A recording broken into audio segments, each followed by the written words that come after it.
Hi, I'm Pearl Dexter. We are going to learn the brief history of tea, the birth of tea. Well, I founded the tea school while I was publishing the tea magazine.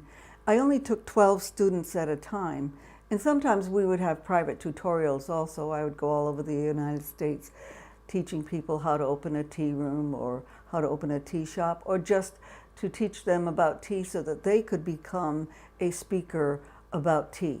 I've always felt that one song needs to be sung by many people, and my interest in tea is so passionate that I felt I cannot be the only one.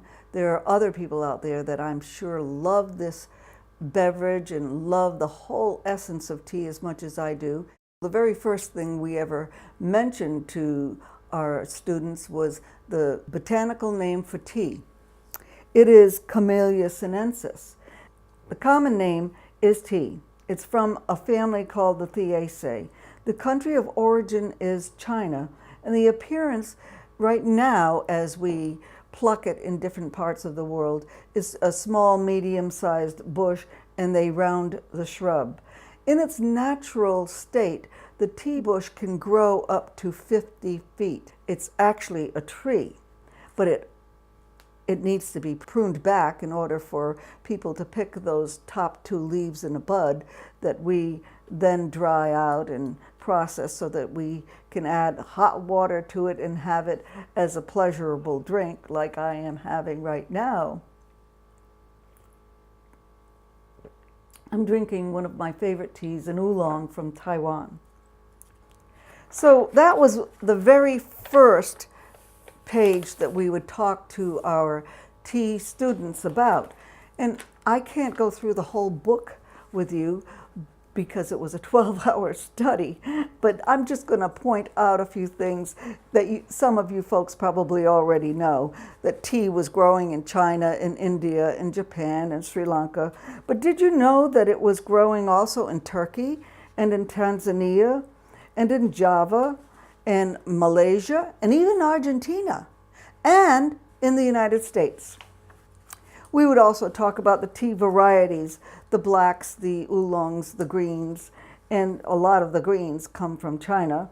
But in India today, they are growing tea and they are processing it to be what we call the type of tea green. And the oolongs, most of the oolongs that I've tasted have been from Taiwan and China originally, but now they are actually growing the tea and processing it to the oolong type in places like Nepal. And the black teas, well, you've probably heard of some of the names like Darjeeling, which is from the northern part of India, Nilgiri, the southern part of India, Assam, another northern section of India, Kenya from Africa, and all sorts of teas that are blended that we are very familiar with, the Irish breakfast, the English breakfast. So all of these teas are from the same plant, the Camellia sinensis, the tea plant. But it's the way it is processed after it is picked. It's dried, it's withered, it's fired up in some, when it's a black tea.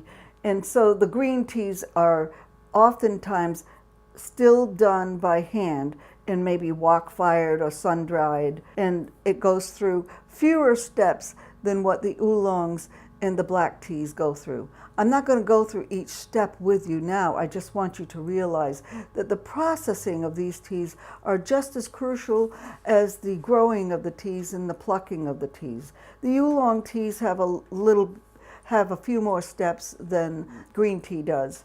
And the black tea has the most steps because they actually dry it and they fire it. And then, of course, there's sorting and grading and packing and shipping. There is so much to be done to bring us a wonderful cup or a wonderful mug of tea. I still can't believe that it's as cheap as it is. So that's just one point in the manufacturing and processing. And then there are so many other things that I cannot go over with you in one short video. But when people are selling their teas from China or India or Sri Lanka and Kenya, they have people who taste the teas constantly. And in doing that, they have different characteristics that they're looking for before they purchase the tea and then package it and ship it off to us. When we had the tea school, we tried to do that in a brief format, and I even had a little tea tasting sheet so that people could learn the different language of tea. And one of the most important things we always did is to teach people how to make a good cup of tea. But that was basically just the black tea, because the greens and the oolongs require a different water temperature than the black teas. Now, this whole study of tea is so fascinating that I was so excited when I first learned about the history of tea. The legendary history of tea is from China by a man called Emperor Shen Yang. And there has not been a book that I have picked up or read about the history of tea that has not indicated the very same year I read in all of these books, 2737 BC. Now, some people say to me, well, maybe it was 2736. I have not seen that written anywhere. But remember, that is the legendary history of tea. We don't hear about tea again until there's a credible mention of tea in a Chinese dictionary in the 2nd or 3rd century. So the Chinese established tea not just as a beverage, but they also established it as a food and as a piece of currency. This is a little tea brick, a broken piece of a tea brick. They still use this in some remote parts of China today. In the 700s, the Chinese government actually hired a man named Lu Yu, and he was also a poet, and they sent him out and he studied tea, and he came out with the very first book of tea called the Cha Ching. Then the Chinese taught the Japanese about tea. The Japanese took tea to a very different height. They, to this day, still celebrate the Japanese tea ceremony. The tea was so popular in Japan and China that during the 1500s, when different explorers went around the world, they would stop in China to buy different things that they were trading with, silk and fruits and spices. But it wasn't until the early 1600s that we actually heard about tea being consumed as a beverage in Europe. They brought it to Portugal, they brought it to Holland, and then later to England.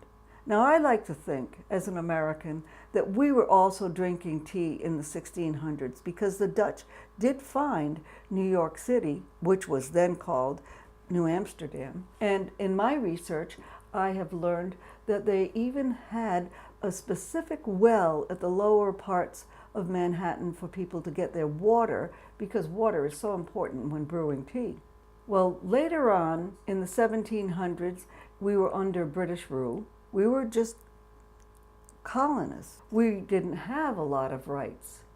We had a lot of taxes, though. And we were not taxed just on tea. We were taxed on so many other things, even cloth and clothing. Well, we were fed up when George III taxed us, and we decided to throw that tea overboard in Boston and along the eastern seaboard. I'm going to end my brief history of tea, the birth of tea, right now, and look forward to talking with you again and give you the history of tea from that period on. That's it for today. I'll pick up in the next video where we've left off today at the Revolutionary War. It's such an exciting time for America because then we start to actually trade directly with China, bringing the tea back to the United States. If you liked this video, please like and subscribe. Till next time, cheers!